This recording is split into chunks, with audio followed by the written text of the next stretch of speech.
My name's Jake, and I live in Willow Creek, a cookie-cutter suburban neighborhood where the grass is always green, and the HOA rules are stricter than a drill sergeant's morning roll call. I'm a single guy in my 30s, work as a mechanic, and keep to myself mostly, my pride and joy. My cherry-red Mustang waxed to a mirror shine parked in my driveway. Like a trophy I've always believed in, treating people right, helping neighbors when they need it, like fixing Mrs. Thompson's leaky faucet or jump-starting a car for the new guy across him. The HOA president, Linda Grayson, is the neighborhood's self-appointed dictator. Everyone calls her Karen behind her back, and for good reason. She's in her late 50s with a bleach blonde bob and a permanent scowl, always prowling the streets with a clipboard looking for violations. Park an inch over the line.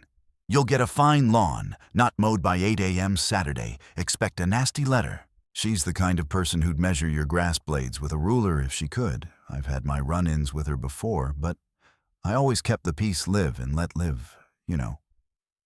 That is until she crossed a line. Nobody messes with my car. It started with a note on my windshield. Improper parking move vehicle 2 inches left. HOA Rule 47B. I laughed it off. 2 inches, really. My Mustang was parked perfectly within the lines. But Linda had been gunning for me ever since I helped old Mr. Jenkins fight a fine for his unkempt rose bushes, which were gorgeous, by the way. I ignored the note, figuring it wasn't worth my time. Big mistake. The next morning, I walked out to find a long, deliberate scratch running from my car's hood to the trunk. It wasn't a random ding.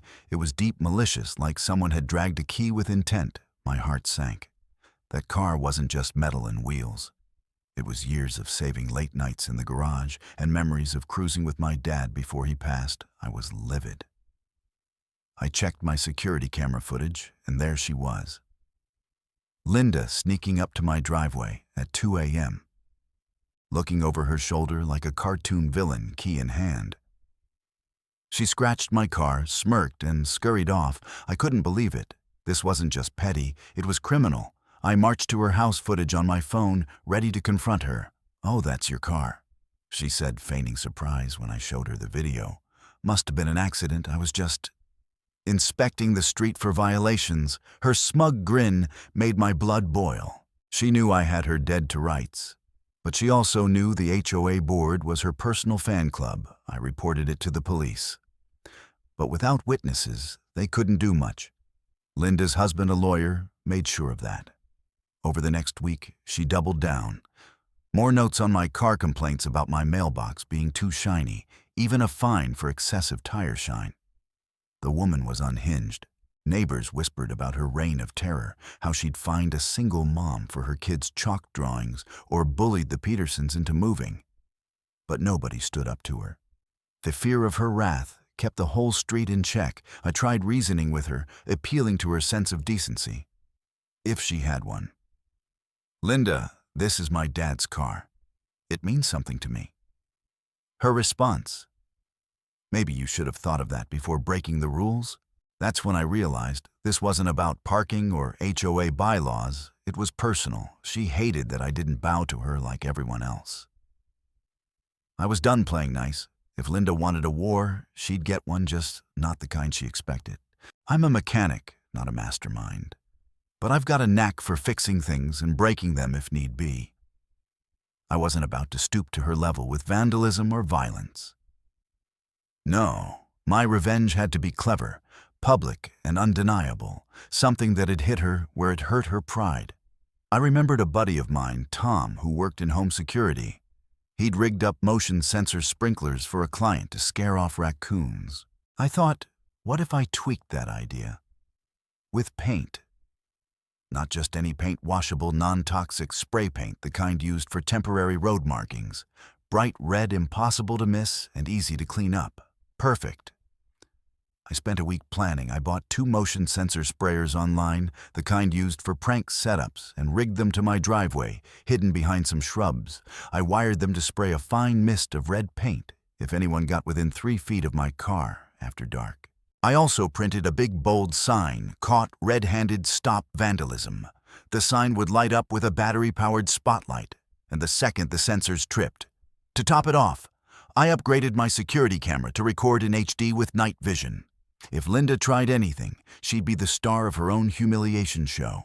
I baited the trap. I parked my Mustang just slightly off-center enough to tick her off, but not enough to violate any rule. Then I waited heart-pounding every night, checking my camera feed like a hawk. For 3 nights, nothing. I started to think she'd moved on. Then on the 4th night, it happened. At 1:47 a.m., my phone pinged with a motion alert. I pulled up the live feed, and there she was, Linda, creeping up my driveway in a black hoodie key in hand, ready to carve up my car again. The second she got close, whoosh, the sprayers kicked on, dousing her in a cloud of red paint. She shrieked, flailing like a fish out of water paint, dripping down her face, soaking her precious yoga pants. The spotlight snapped on, illuminating the sign "Caught Red-Handed." Stop vandalism. She froze, realizing she was busted. Neighbors' lights flicked on. Windows opened, people leaned out, phones in hand, recording the HOA tyrant covered in paint. Screaming profanities, Mrs. Thompson cackled from her porch. The single mom down the street cheered. Even old Mr. Jenkins, who rarely left his house, was out there clapping. I stepped outside, calm as could be. "Linda, looks like you got caught. Must have been an accident, right?" Her face twisted with rage, but she had no comeback. She was humiliated, exposed, and she later found out. Fired from the HOA board after the footage went viral in the neighborhood group chat. The aftermath was glorious. By morning, the whole street was buzzing. Kids reenacted Linda's paint-soaked meltdown in the cul-de-sac. The HOA held an emergency meeting, and with the video evidence, they couldn't protect her anymore. Linda was ousted as president, replaced by Mrs. Thompson, who promptly slashed half the rules. People started talking to each other again, helping out, sharing beers on porches.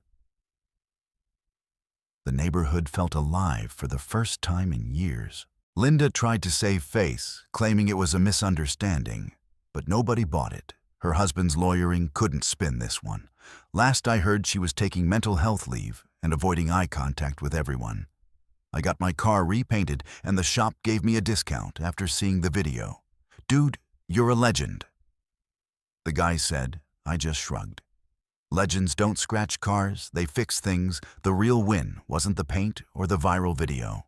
It was the lesson standing up for what's right, even in a small way, can change everything. I did it for my dad's car, for my pride, but also for everyone Linda had bullied. I learned that honor isn't about revenge.